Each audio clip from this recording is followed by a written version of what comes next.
Grande eres, oh Señor, y muy digno de toda alabanza. Grande es tu poder e infinita tu sabiduría. Así comienza el primer capítulo de Confesiones de San Agustín de Hipona, un hombre tan influyente que, tal como lo destacó la revista Time, a lo largo de los 16 siglos que han transcurrido desde su conversión, ha seguido representando una importante fuerza intelectual, espiritual y cultural.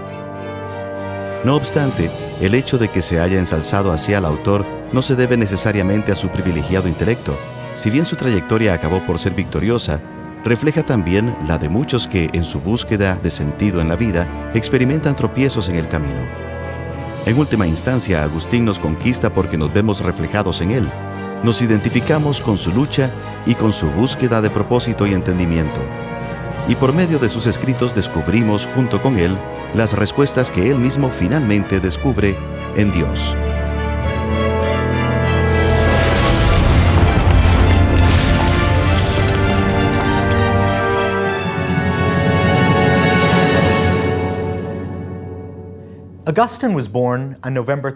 Agustín nació el 13 de noviembre del año 345 después de Cristo en una familia de clase media de la aldea de Tagaste, ubicada en África del Norte, que en la actualidad se conoce como Algeria. Su padre, Patricio Agustín, era pagano, pero su madre Mónica era una cristiana devota que procuró sin tregua inculcar su fe a sus hijos. Agustín tuvo un hermano llamado Navigio y una hermana que posiblemente se llamó Perpetua. Aunque su padre no tenía mayores riquezas, pertenecía al cuerpo de los patricios que gobernaban la ciudad. Quizás, con la esperanza de dar a sus hijos una vida mejor que la suya, fue sumamente estricto con ellos y lo que más deseó fue que Agustín fuese un hombre culto. Sin embargo, el desprecio de Agustín por la educación y su temperamento indómito crearon una gran brecha entre los dos. Tan decidida como piadosa, Mónica no cesó en su esperanza de que algún día Agustín se consagrase a Dios, aunque a menudo sus ruegos caían en oídos sordos. Si Agustín no le hacía caso, Mónica presentaba insistentemente sus súplicas ante aquel que sin duda no las rechazaría: Dios. Más adelante, Agustín escribiría sus reflexiones acerca del amor que le manifestó su madre por medio de sus continuas y persistentes súplicas. Fue un ejemplo de virtud que lo acompañaría el resto de su vida. Aunque a la larga se lo conoció como un intelectual, el joven Agustín detestaba sus lecciones. Tenía dificultades con ciertas materias y a otras sencillamente no les encontraba sentido. ¿Qué sentido tiene repetir 1 más 2 es igual a 3? A consecuencia de su afición por los juegos por encima de los estudios, fue azotado en repetidas oportunidades. Agustín reflexionó al respecto ya de grande. Gustaba del juego y por él me castigaban los que tenían el mismo gusto y ejecutaban lo propio. Pero los juegos y diversiones de los que son ya hombres hechos se llaman quehaceres, negocios y ocupaciones. Y los juegos y entretenimientos de los muchachos son castigados de los maestros y mayores como delitos. Y no hay quien tenga lástima ni se compadezca de aquellos o de estos o de unos y de otros. En efecto, cualquier hombre que juzgue bien no me parece que aprobaría que fuese yo azotado por jugar a la pelota en aquella edad y solamente porque el juego me impedía aprovechar en un estudio con el cual había yo de jugar cuando mayor con modo más culpable e irreprensible. A fin de asegurarle una adecuada educación, a los 12 años de edad Agustín fue enviado a Madaura, una antigua ciudad situada a unos 20 kilómetros y pagana hasta la médula. Allí trabó amistades que le durarían toda la vida. Se enamoró del aprendizaje y sobre todo con los escritos del célebre poeta Virgilio. 4 años después, a los 16 años de edad, al agotarse el dinero para sus estudios, Agustín se vio forzado a regresar a su pueblo. Durante un año, sus padres pasaron penurias para encontrar la manera de que pudiera continuar estudiando. Agustín, por su parte, aprovechó para gozar de una prolongada temporada de libertad. Señor, cuán aborrecible era yo a tus ojos. Escribe más adelante en sus confesiones acerca de su concupiscencia que, según dice, hervían confusamente en mi corazón y arrebataban mi flaca edad, llevándola por unos precipicios de deseos desordenados y me alejaban aún más de ti. No es de sorprenderse que sus padres reaccionaran de maneras opuestas ante el cambio en el comportamiento de su hijo. Mientras que su madre lo amonestaba constantemente, a su padre, con lo mujeriego que era, por lo visto le hacían gracia las fechorías de Agustín y sus intereses carnales. Si bien el matrimonio era una opción, ni su padre ni su madre deseaban una unión precipitada. Tomó dominio sobre mí la concupiscencia, y yo me rendí a ella enteramente, lo cual, aunque no se tiene por deshonra entre los hombres, es ilícito y prohibido por vuestras leyes. No cuidaron mis padres de evitar con el matrimonio mis caídas, y solamente cuidaron de que aprendiese a hablar bien y a saber formar una oración retórica y persuasiva. Pero la falta de castidad no era su único pecado. Agustín regresó a su casa por un año. La familia se había quedado sin dinero, de modo que tuvo que interrumpir sus estudios y volverse a su pueblo. Se metió con malas compañías, otros muchachos con los que se quedaba hasta muy entrada la noche y hacían de las suyas. Cierta noche andaban por ahí y se metieron a robar peras de los árboles de un vecino. No tenían ningún interés en comérselas. Las peras no sabían bien ni se veían bien, no tenían el menor atractivo.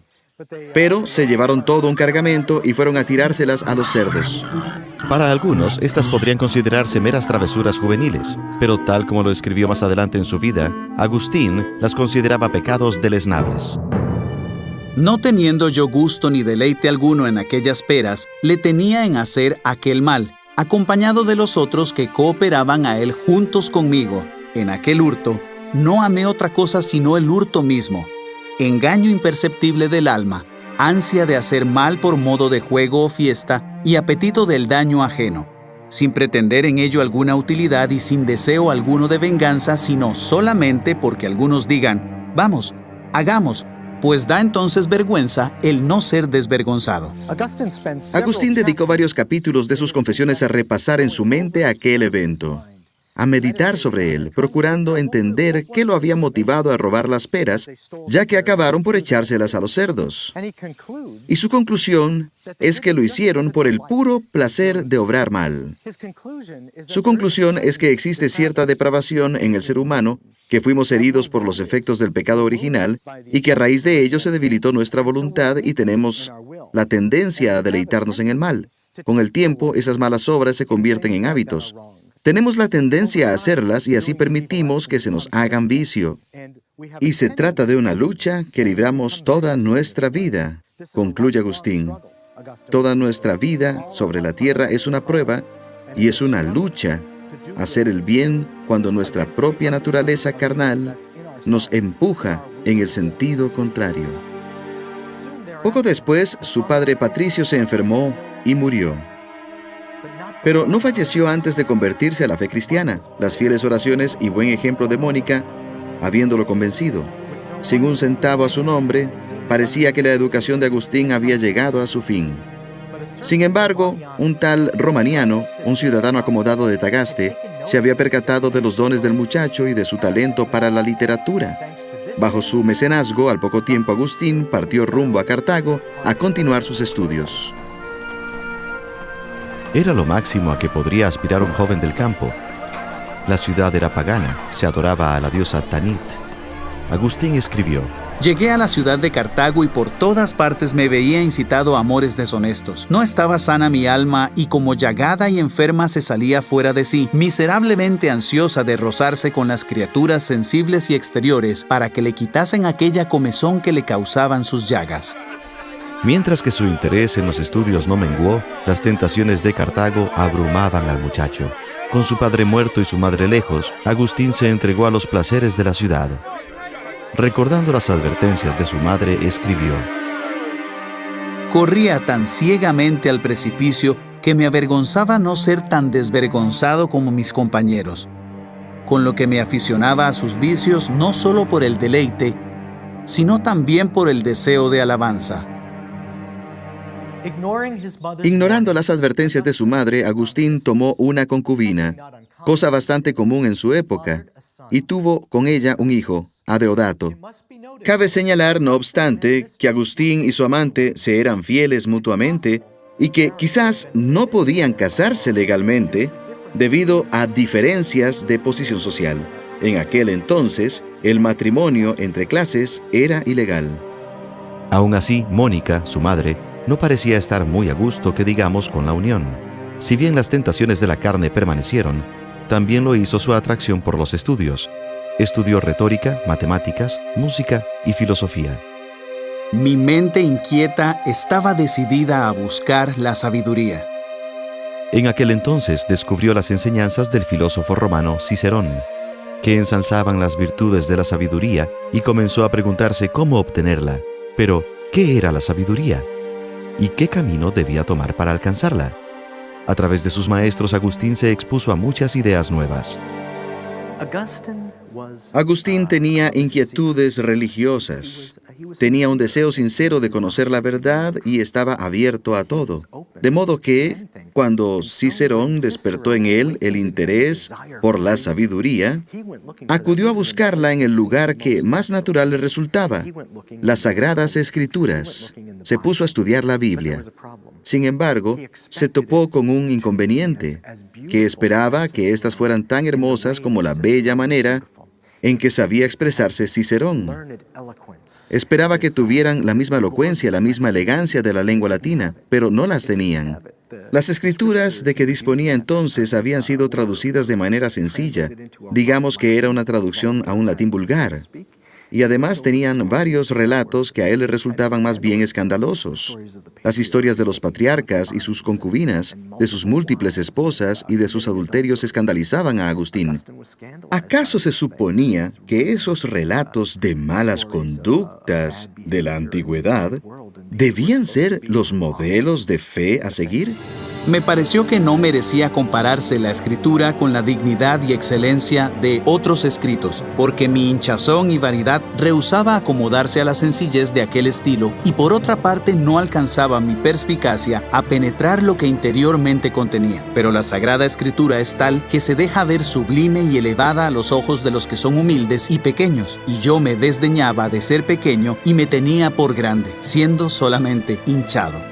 Desilusionado, el joven buscador descartó las Sagradas Escrituras y fue en busca de algo que le resultara más estimulante. En aquel tiempo, había mucho de dónde elegir.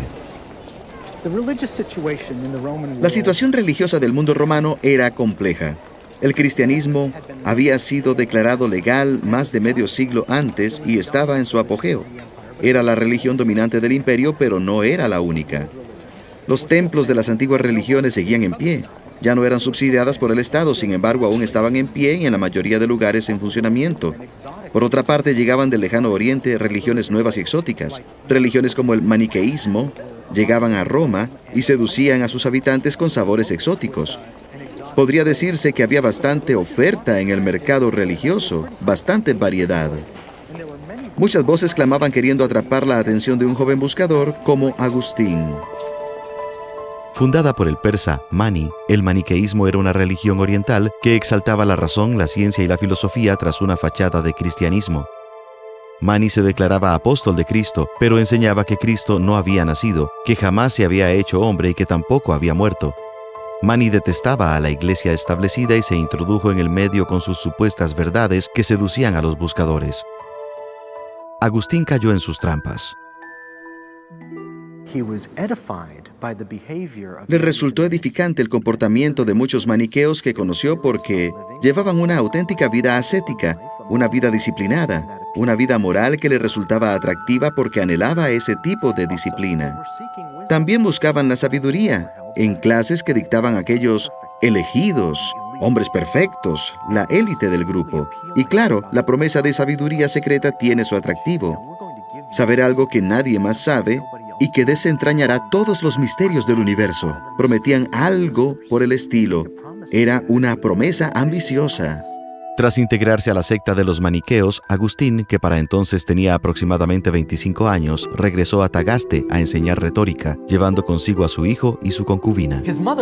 Su madre se horrorizó por completo al enterarse de su afiliación a los maniqueos y, aunque le pesaba enormemente, no le permitía poner pie en casa de ella. Pero Agustín era persistente y simplemente decidió visitar a su mecenas, Romaniano, con quien se hospedó. Durante su estancia con Romaniano, a Agustín se le dieron toda clase de privilegios, los cuales supo aprovechar. Persiguiendo sus ambiciones, se lo encomió por sus discursos.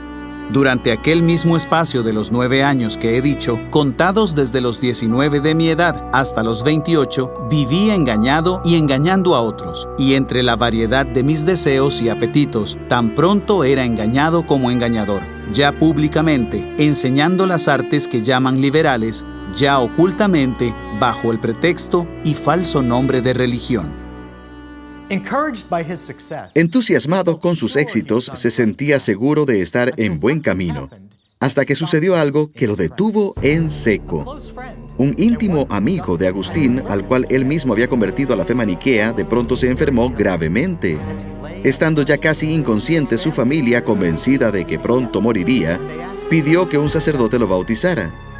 Intenté burlarme del bautismo que le habían dado, cuando se hallaba muy lejos de tener conocimiento ni sentido, creyendo yo que él también se burlaría conmigo de aquel hecho, como que ya sabía entonces que le habían bautizado. Mas luego que oyó mi burla, me mostró tanto horror como si fuera yo su mayor enemigo, y me amonestó con una admirable y repentina libertad, que si quería ser amigo suyo, no volviese a hablar de aquello por aquel estilo.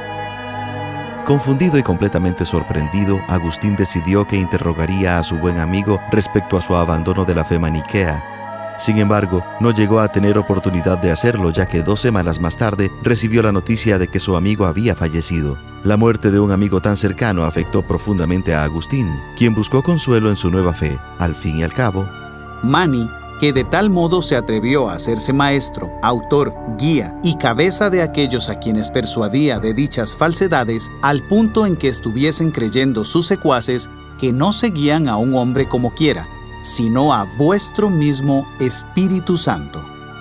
acosaba con preguntas a sus maestros maniqueos, la mayoría de los cuales no eran capaces de darles respuestas satisfactorias. No importa, explicaban. Tal vez nosotros no podamos, sin embargo, Fausto, él responderá satisfactoriamente a tus interrogantes. Fausto era el maniqueo más ilustre de su día, por lo que Agustín se acercó a él con mucha ilusión durante una de las tan aclamadas visitas del maestro. Por todas partes oía hablar de Fausto y siempre le decían que reservara sus preguntas para él. Le prometían que él sería capaz de darles respuestas a todas ellas. De modo que, cuando por fin lo conoció, se desilusionó por completo porque Fausto no era lo bastante culto, ni siquiera le pareció muy inteligente. De hecho, le preguntó al joven Agustín si estaría dispuesto a ser su tutor de literatura para poder aprender un poco más. Desencantado y desilusionado, el interés de Agustín en los maniqueos disminuyó. Más tarde escribió: Una comida soñada es muy parecida a las comidas verdaderas y, no obstante, no se alimentan ni mantienen con aquel manjar soñado los que están dormidos. De tales fantasmas vanos y fingidos me apacentaba yo entonces, o por mejor decir, no me apacentaba. Siguió identificándose con el movimiento, pero ya se había desencantado bastante, e incluso desde aquel momento en adelante guardaba cierto grado de reserva, cierto nivel de escepticismo sobre lo que le presentaban. Las semillas de la duda ya habían sido plantadas y con el tiempo llegarían a florecer en su alma.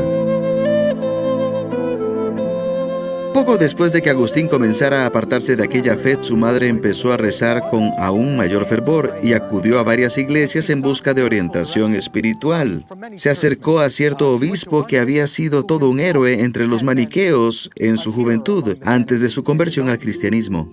Sin embargo, el obispo se negó a hablar con Agustín. Respondiendo a mi madre que estaba yo todavía incapaz de admitir otra doctrina, porque estaba muy embelesado en la novedad de aquella herejía, dejadle por ahora en su error, y no hagáis más diligencia que rogar a Dios por él, que él mismo, continuando en estudiar y leer, llegará a conocer cuán enorme es su error e impiedad. Pero habiendo acabado de decirle todo esto, como mi madre no se aquietase, sino que antes bien le instase más y más, importunándole con ruegos y lágrimas para que se viese y disputase conmigo.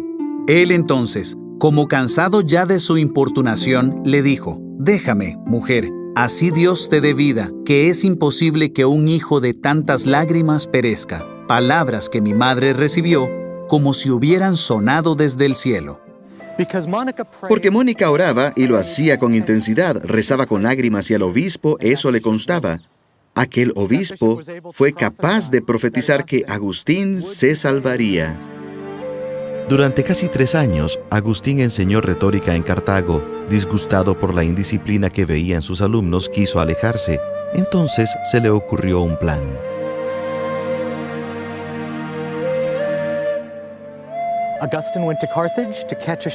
Agustín viajó a Cartago para abordar un barco a Roma. Pretendía dejar atrás su pasado, deshacerse de todo lastre, iría en pos de sus ambiciones, tras sus deseos. Pero había un inconveniente. Su madre lo había seguido hasta Cartago. Había decidido seguirlo a donde sea que fuera. Y eso sí que era un problema. De modo que hizo algo sumamente engañoso. Sabiendo que ella querría rezar en la capilla de San Cipriano, el gran mártir africano, la llevó a una iglesia. Ella pasó allí la noche en oración. Agustín le dijo: «Espera aquí mientras yo voy a despedir a un amigo, y luego regresaré a recogerte y nos iremos juntos a Roma». En vez, abordó un barco y se fue.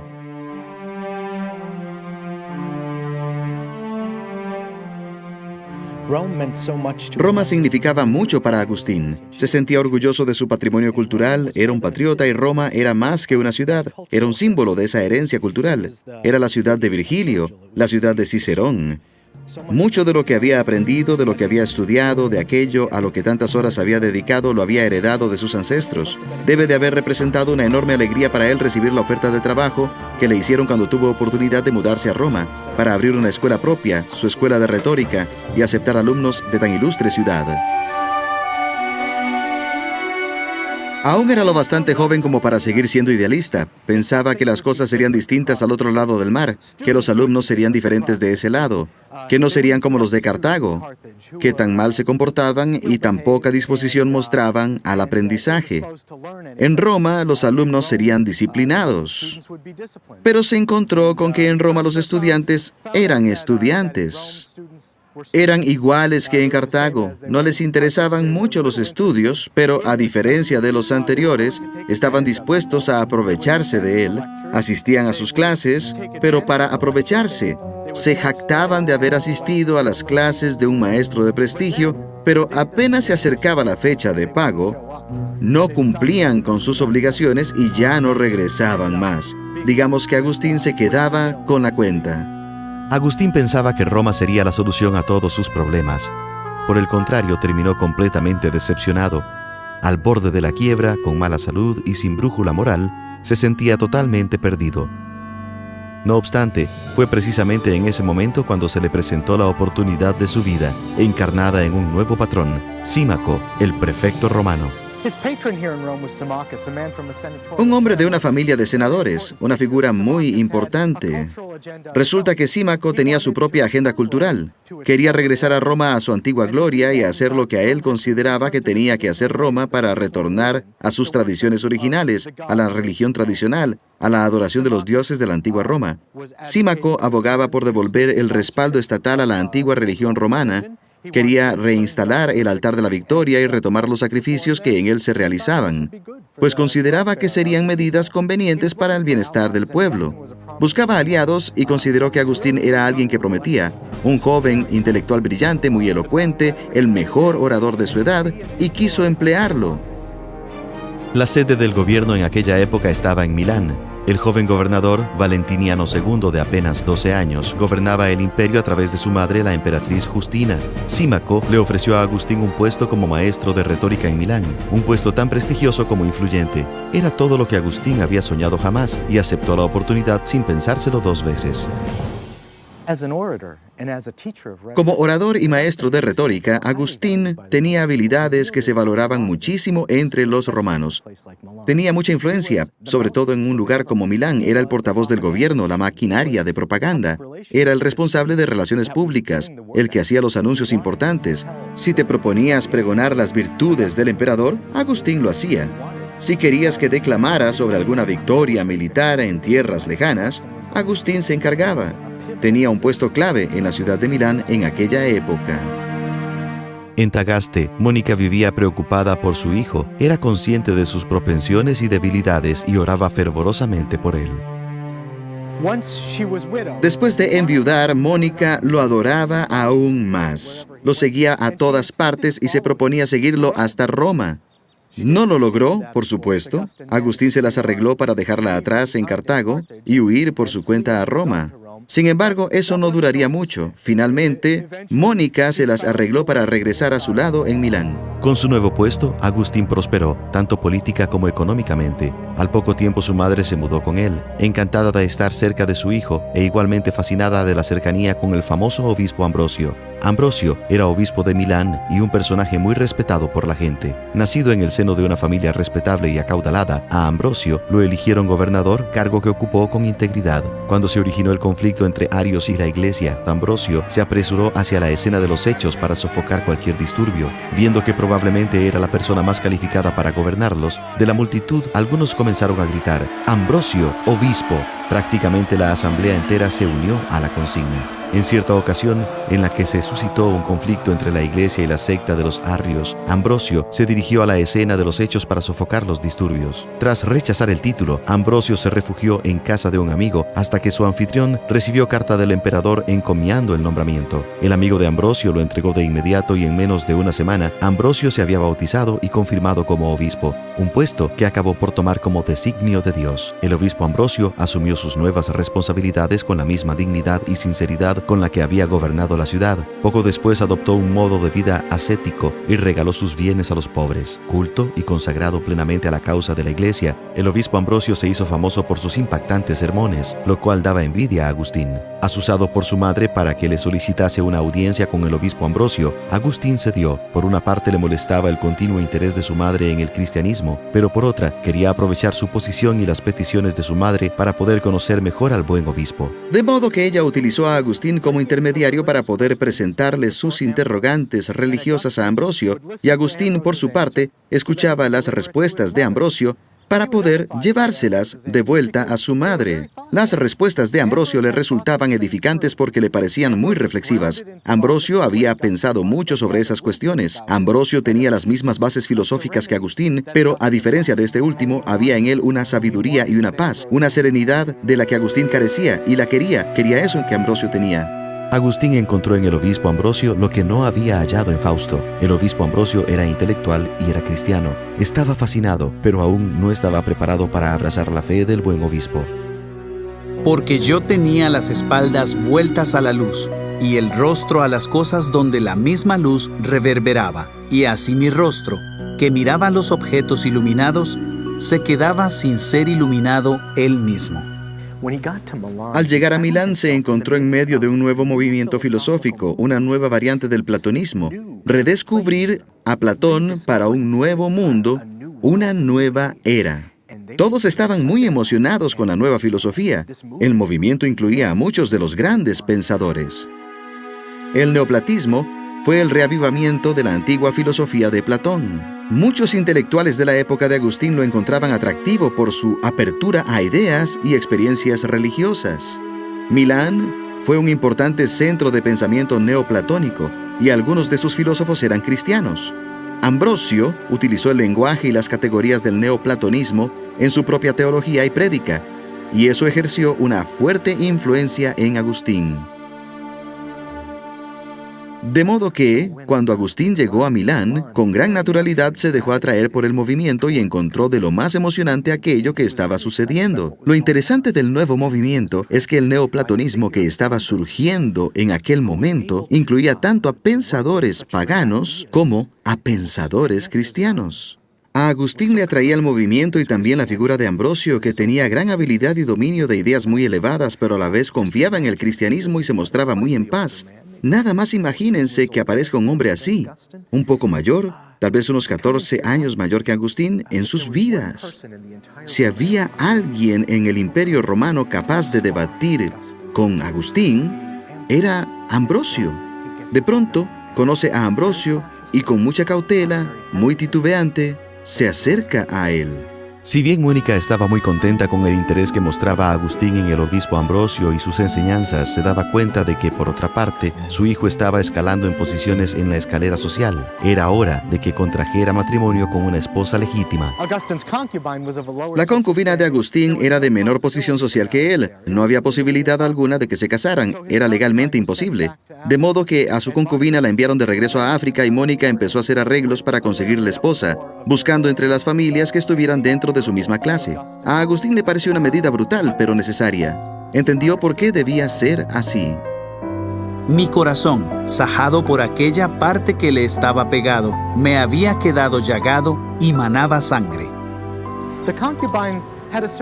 Su concubina tenía cierta nobleza, cierta dignidad que era inspirada. En cierto sentido, era más madura que Agustín en ese aspecto. Anunció que partiría, que siempre lo amaría y que nunca amaría a otro hombre. Según cuenta la tradición, regresó a África del Norte y vivió en celibato. Ingresó a una comunidad religiosa y vivió como sierva de Dios. Se convirtió en modelo a seguir para Agustín, y ese quebranto por lo visto fue necesario para sanar definitivamente su corazón. Con el corazón hecho pedazos, pero sumiso al cambio propuesto, poco después Agustín se vio obligado a concentrarse en una situación sumamente difícil. Quien estaba a la cabeza del imperio, al menos nominalmente, era el joven Valentiniano II.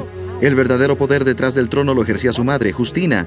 Justina era seguidora de la herejía arriana. Los arrianos no creían que Cristo era coeterno ni igual en rango que Dios, el Padre. La religión se había propagado hasta la propia sede central del gobierno de Roma. Jerónimo escribió: "El mundo entero gimió de asombro al encontrarse arriano". Había una gran tensión entre los arrianos y la Iglesia. La emperatriz Justina quería que los arrianos dominaran Milán, sede del gobierno, de modo que hizo una movida para asegurar esa posibilidad, una movida con la que esperaba ganar terreno. La basílica que había en Milán pertenecía a la iglesia de Milán, cuyo obispo era Ambrosio. Justina, la reina madre, no obstante, la quería para sus propios fines, para sus propias herejías, en realidad la herejía arriana. Se proponía colocar a su propio obispo y a sus propios sacerdotes en esa basílica. Las autoridades primero se lo plantearon a Ambrosio. Como era de esperarse, declinó y se plantó firme. Lo mismo hizo la emperatriz. De modo que Justina decidió rodear la basílica y tomarla por la fuerza. Ambrosio incitó a sus seguidores a la desobediencia civil. Hizo que su congregación ocupara la basílica. La ocuparon y se pusieron a entonar himnos, cantaron salmos, se quedaron dentro escuchando sus exhortaciones, prédicas y sus enseñanzas. Como supondrán, también estaba en la basílica Mónica, madre de Agustín, haciendo todo lo posible para animar a los presentes. Fue un acto de valentía. Fue un acto que requirió gran coraje porque en cualquier momento los soldados que estaban afuera pudieron haber recibido órdenes de ingresar y arrasar con todo. El obispo Ambrosio estaba preparado para esa posibilidad. En una carta a un amigo escribió: "Si exigen mi persona, estoy listo para entregarme. Que me lleven a la cárcel o a la muerte, no me resistiré. Pero jamás traicionaré a la Iglesia de Cristo. No pediré a nadie que me socorra. Prefiero morir a los pies del altar que abandonarlo. No fomentaré el levantamiento de la gente. Sin embargo, solo Dios puede apaciguarla". Fue una ocupación pacífica, los soldados afuera con Justina y la congregación adentro con Ambrosio. Estoy seguro de que Agustín se hallaba en un conflicto porque no cabe duda de que entendió que, profesionalmente hablando, lo que estaba ocurriendo podría ser perjudicial para su carrera. Seguramente tendría amigos en ambos lados de la disputa. Su madre estaba dentro de la iglesia, Ambrosio también estaba en la iglesia, de modo que tenía ciertas preferencias que lo empujaban en ese sentido. También habrá sentido cierto grado de temor, no es para menos. Pudo haber perdido a su madre y ese debe de haber sido un temor muy real, una amenaza muy real, sobre todo teniendo en cuenta el amor tan profundo que sentía Agustín por su madre. Parapetado dentro de la iglesia junto a una buena parte de la población de Milán, el obispo Ambrosio permanecía inamovible. Estaba dispuesto a morir por sus convicciones y fue precisamente esa convicción lo que detuvo a la marea. El emperador suspendió la toma de la basílica y las tropas retrocedieron. Es interesante que dijo el emperador a las tropas: seguramente me entregarían a Ambrosio para que me juzgue antes de entregarme a Ambrosio a mí. Era evidente que Ambrosio se había granjeado la admiración de todos, incluidas las tropas del emperador. Y así fue que ganaron el enfrentamiento. Fue un acto de desobediencia civil y pudo haber terminado mal, como suelen terminar muchos actos de ese tipo. Pudo haberse convertido en un enfrentamiento sangriento, pero no fue así. Los soldados no avanzaron, retrocedieron, y la basílica fue devuelta a quien correspondía, a la iglesia de Milán, con Ambrosio a la cabeza. Sin duda, la situación impresionó sobremanera a Agustín, quien comenzó a cambiar de opinión respecto al cristianismo. Acudió al obispo Ambrosio para pedirle ayuda y la recibió. Recuerden que cuando Agustín despertó por primera vez a la posibilidad de la sabiduría, cuando sintió ese deseo ferviente de obtenerla, acudió primero a la Biblia en busca de esa sabiduría, pero sintió que no la había encontrado. Lo que Ambrosio le demostró era que no la había procurado con suficiente ahínco y que no había buscado bien. Le mostró una manera de leer el Antiguo Testamento que hizo que Agustín lograra abordar las Escrituras como no había podido hacerlo antes. Es en esos momentos que cuando soy consciente de algo en mi interior que juega delante de mi alma y es luz que danza frente a ella. Fascinado por lo que siente que es Dios obrando en su interior, Agustín se acerca a la fe cristiana. Es interesante destacar que en sus escritos, Agustín en determinado momento se declara catecúmeno o convertido a la fe cristiana. Luego Agustín escribe que cuando informó a su madre de esto, ella no saltó de alegría, como podría esperarse. Mónica respondió que Dios le había asegurado que antes de morir alcanzaría a verlo plenamente convertido, no parcialmente. Agustín estaba camino a la conversión, pero aún no se había convertido del todo. Agustín se encontraba en la cima de su carrera como profesor de retórica en Milán, ciudad capital, un lugar donde podía ejercer gran influencia no solo en su campo, sino también en los eventos mundiales. Cuando toma la decisión de retirarse del todo, salirse de la carrera desenfrenada y agresiva de la vida pública, y se refugia en el campo con un grupo de amigos. Como disponían de una casa de campo, deciden abocarse a la búsqueda de la verdad a través de la filosofía. Pero aún en ese entorno algo parece faltar. Pues parece que las cosas marchan bien, sin embargo, no diría que todo está en orden. Agustín sigue describiéndose como un alma enferma. Algo le falta. Lo tiene todo. Vive en la tranquilidad del campo, tiene una linda casa, un lugar tranquilo donde pueden entablar conversaciones y dedicarse a filosofar, que es lo que más le interesa en la vida. De modo que tiene todas esas cosas, pero aún así se siente vacío. Agustín recibe la visita de un oficial de la Casa Imperial, un compatriota suyo convertido al cristianismo llamado Ponticiano. Una vez sentado a la mesa de juego, ya que se disponían a jugar dominó, Ponticiano advirtió un libro sobre la mesa. Lo cogió, lo abrió y vio que se trataba de las cartas del apóstol Pablo. Se quedó sorprendido porque había estimado que se trataría de uno de tantos textos de retórica que mi profesión me obligaba a consultar. Sonriéndose y mirándome en actitud complaciente, manifestó su sorpresa por haberse topado de improviso precisamente con ese libro y con ningún otro más. Él era cristiano, estaba bautizado.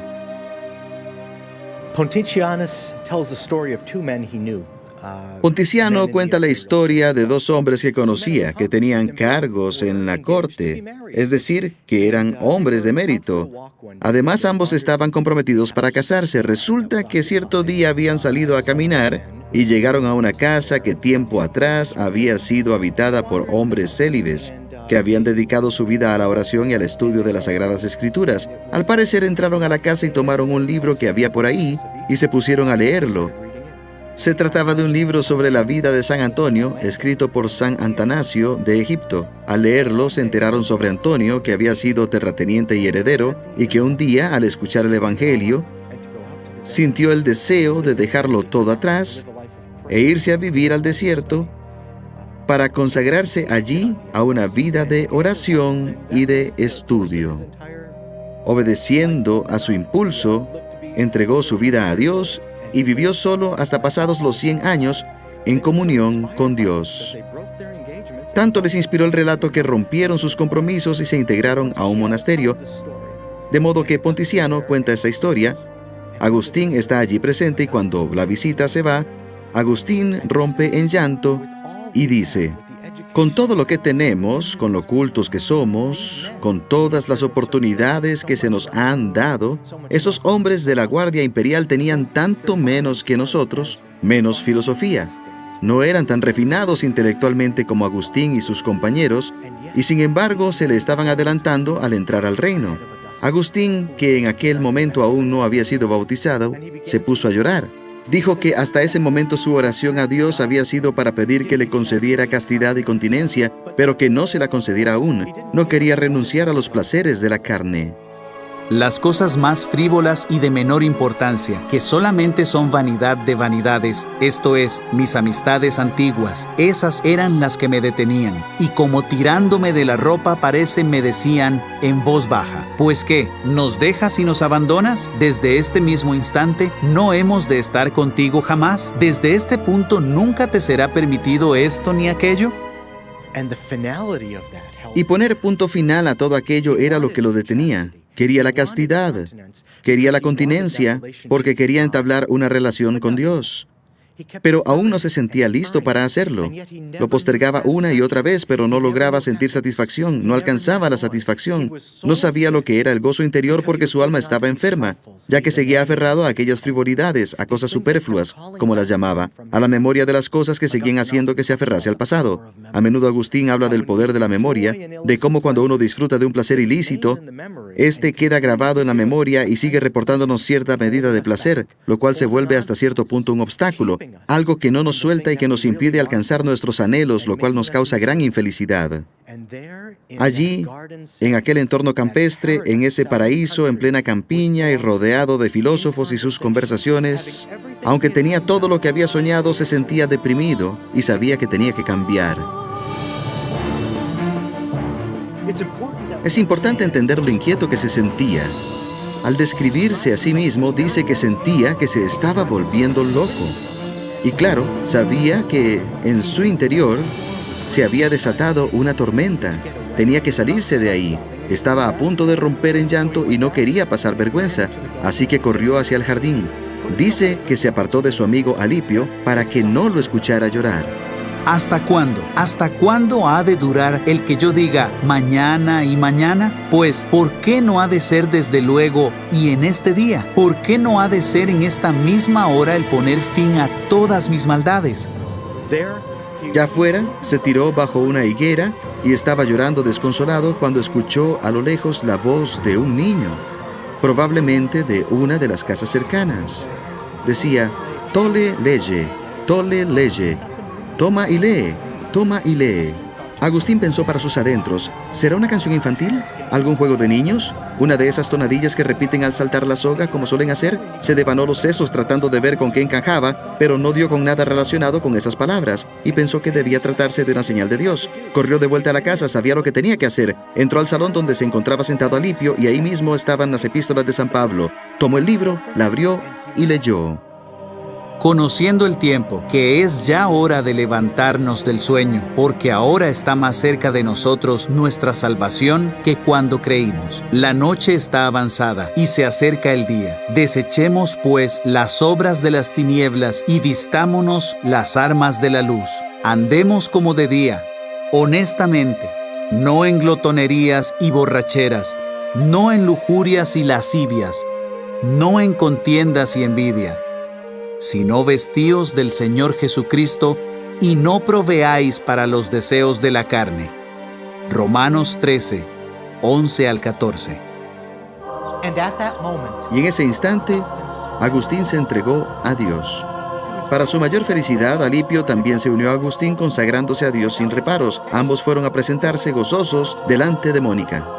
Desde allí nos entramos al cuarto de mi madre, y contándole el suceso, se alegró mucho desde luego, pero refiriéndole todas las circunstancias con que había pasado, no cabía en sí de gozo, ni sabía qué hacerse de alegría, ni tampoco cesaba de bendeciros y daros gracias. Dios mío, a ti que podéis darnos mucho más de lo que os pedimos y de lo que pensamos, viendo que le habíais concedido mucho más de lo que ella solía suplicaros para mí por medio de sus gemidos y sus lágrimas, pues de tal suerte, me convertisteis a vos, que ni pensaba ya en tomar el estado del matrimonio, ni esperaba cosa alguna de este siglo, además de estar ya firme en aquella regla de la fe en que tantos años antes le habíais revelado que yo estaría. Así trocasteis su prolongado llanto en un gozo mucho mayor que el que ella deseaba, y mucho más puro y amable que el que ella pretendía en los nietos carnales que de mí tanto esperaba. Y siguieron felices, esperando con ilusión el día de su bautismo. A finales del IV siglo, la Iglesia había instituido un proceso de iniciación muy riguroso. Para convertirse en cristiano, no bastaba con una simple muestra de asentimiento. Los cristianos padecían persecución y justamente por eso el converso o catecúmeno debía tener una comprensión profunda de la doctrina y de lo que requería convertirse en seguidor de Cristo. Bajo la tutela de mentores, el catecúmeno debía familiarizarse con los fundamentos de la fe cristiana, desde la caída del hombre hasta su redención en Cristo. Aunque Agustín ya estaba familiarizado con muchos de esos dogmas, se humilló y adoptó nuevamente el papel de aprendiz. Su hijo, Adeodato, que para entonces ya casi tenía 15 años, se unió a él en la conversión. El periodo de instrucción podía durar hasta 6 meses. La noche de la vigilia de la Pascua, cuando se acercaba el momento del bautismo, el obispo leía varios pasajes del Antiguo Testamento que relataban la historia de la salvación en resumen, incluyendo los relatos de Abraham e Isaac, el de cuando Moisés cruzó el Mar Rojo con su pueblo, también lecturas de los profetas que apuntaban hacia la llegada de Cristo y el misterio pascual, el misterio de la pasión de Cristo y de su Pascua, y explicaba cómo esos misterios cumplían todas esas cosas que se habían anticipado en el Antiguo Testamento.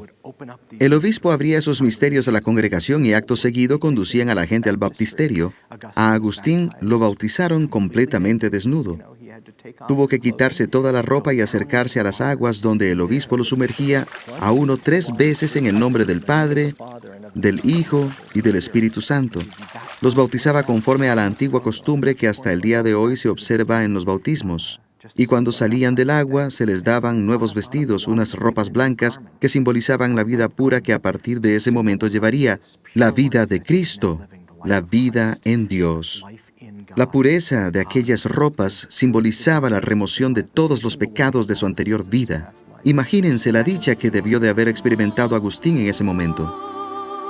En la presencia de su madre, Agustín, su hijo Adeodato y su íntimo amigo Alipio fueron bautizados por Ambrosio. Uno solo puede imaginarse lo que debió de haber significado ese momento para Mónica, que con tanto fervor y tan incesantemente había rogado por la conversión de su hijo. Poco después, se toma la decisión de retornar a África del Norte. Agustín y sus compañeros iniciaron la travesía de regreso a su hogar en África. Recorrieron la bota de Italia hacia el sur hasta llegar al puerto de Roma, Ostia sobre el mar, Ostia sobre el Tíber. Tenían pensado tomar ahí un barco hasta Cartago.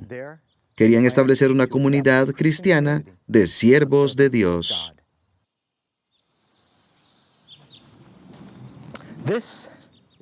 Estas son las ruinas de la Basílica Cristiana del siglo IV en Ostia. Aquí se encontraba el centro de la comunidad cristiana de la iglesia. Había una escuela para catecúmenos. Casi podríamos afirmar que nuestro grupo de africanos, Agustín, Mónica, su familia y sus amigos, adoraron en este lugar. Durante su espera en Ostia, Agustín y su madre se instalaron en una cómoda casa que tenía un patio con jardín. Agustín relata una conversación que sostuvieron apoyados en el marco de una ventana que daba al jardín. Comenzaron a preguntarse cómo sería la vida de los santos en el cielo. Tomaron en cuenta todos los placeres de la vida terrenal, decidieron que el gozo de los santos era tan grande que ninguno de esos placeres se le podía comparar. Y entonces se pusieron a contemplar el cielo mismo. Y sobrepasando el cielo, cuentan, llegaron hasta sus mismas almas. Y sobrepasando sus almas, llegaron sin mediadores hasta la presencia misma de la sabiduría divina, de la sabiduría de Dios. De joven, al leer a Cicerón, Agustín se había fijado la meta de alcanzar la sabiduría.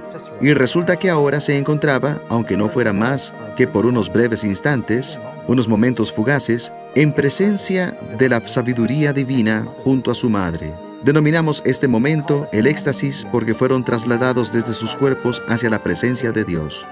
Dijo mi madre entonces estas palabras: Hijo, por lo que a mí toca, ya ninguna cosa me deleita en esta vida. Una sola cosa había, por la cual deseaba detenerme algún poco de tiempo en esta vida. Esto me lo ha concedido mi Dios más cumplidamente de lo que yo deseaba. Pues, además de esto, te veo en la clase de aquellos que, despreciando toda felicidad terrena, se dedican totalmente a su servicio. Pues, ¿qué hago yo en este mundo? Pocos días después de su conversión celestial, Mónica de pronto se enfermó.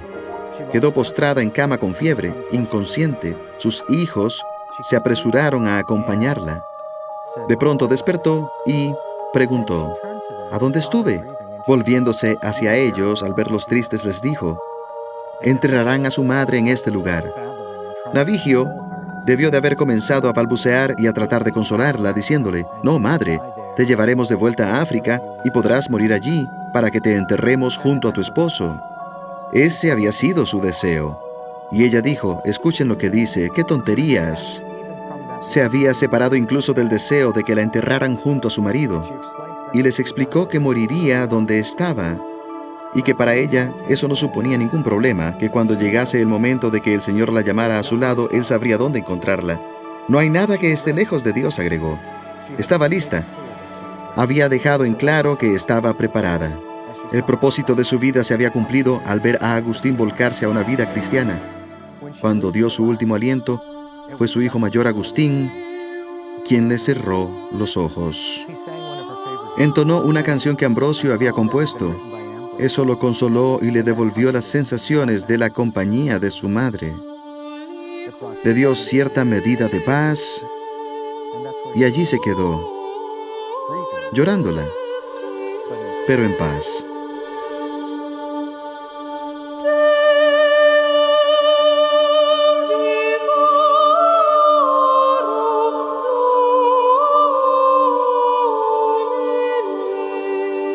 Léalo el que quisiese e interprételo como gustare. Si le pareciere que hice mal y pequé por haber llorado a mi madre por un corto espacio de tiempo, a una madre muerta allí, a mis ojos, y que por muchos años me había llorado a mí para que viviese a los vuestros, le pido que no se ría de mi llanto. Antes bien, si tiene bastante caridad, llore él también por mis pecados delante de vos, Dios mío, que sois el Padre de todos aquellos fieles que son hermanos de vuestro Hijo Jesucristo. Agustín surcó aquellas aguas de regreso al África. Estaba comenzando algo nuevo en su vida. Una comunidad nueva, algo nuevo para Dios, algo nuevo para la iglesia. Sus ambiciones lo habían llevado a abandonar África. Su vocación lo conducía de vuelta. Poco después de su regreso, Agustín vuelve a experimentar el sufrimiento cuando su hijo adolescente cae preso de una enfermedad que le ciega la vida.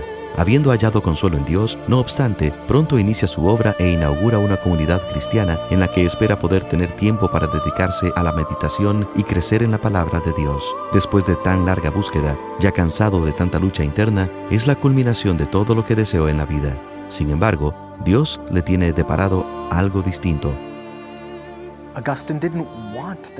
Agustín no quería ese tipo de complicaciones en la vida, pero resulta que un día, cuando se encontraba en medio de una liturgia en Hipona, consciente de la necesidad de sacerdotes que el obispo había planteado, la gente decidió que quería que Agustín fuese uno de sus sacerdotes.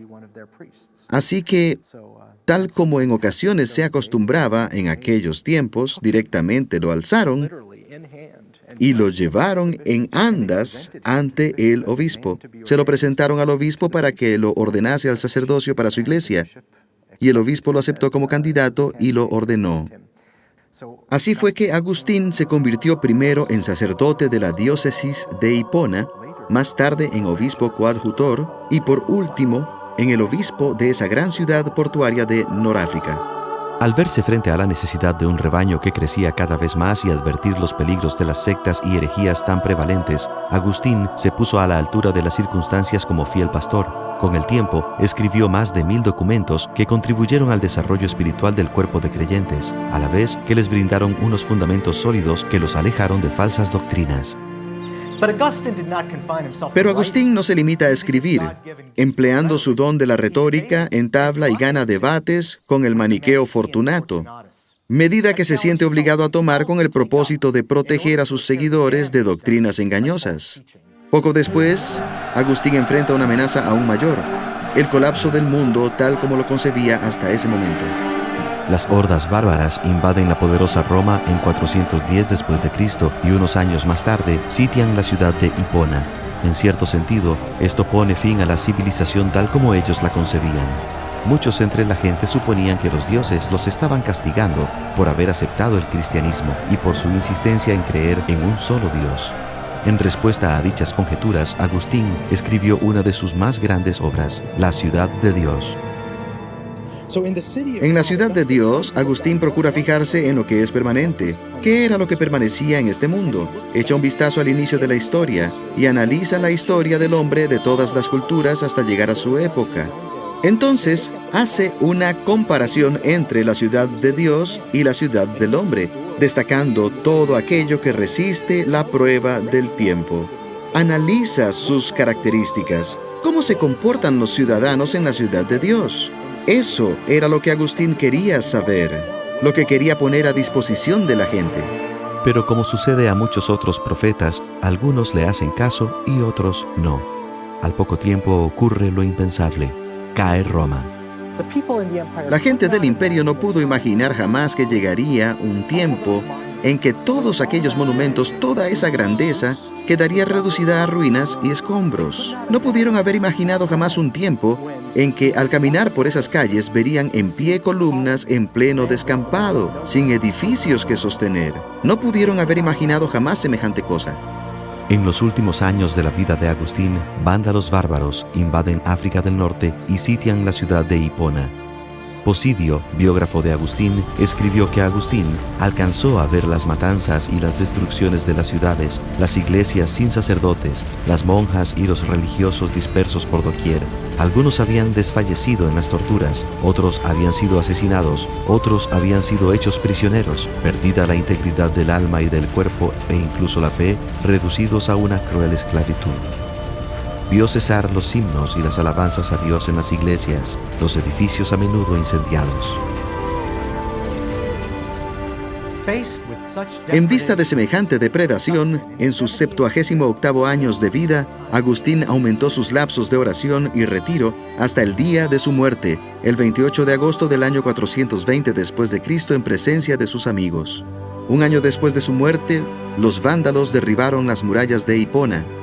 Como no tenía posesiones materiales, Agustín no dejó testamento. No obstante, el legado que dejó fue el fruto de su incansable trabajo por medio de sus escritos, un tesoro que permanecería a lo largo de los siglos y que acabaría poniéndose a disposición de la humanidad. Sin duda alguna, la suya fue una voz para todas las generaciones. Para ti nos creaste, oh Señor, y nuestros corazones no hallarán descanso hasta descansar en ti.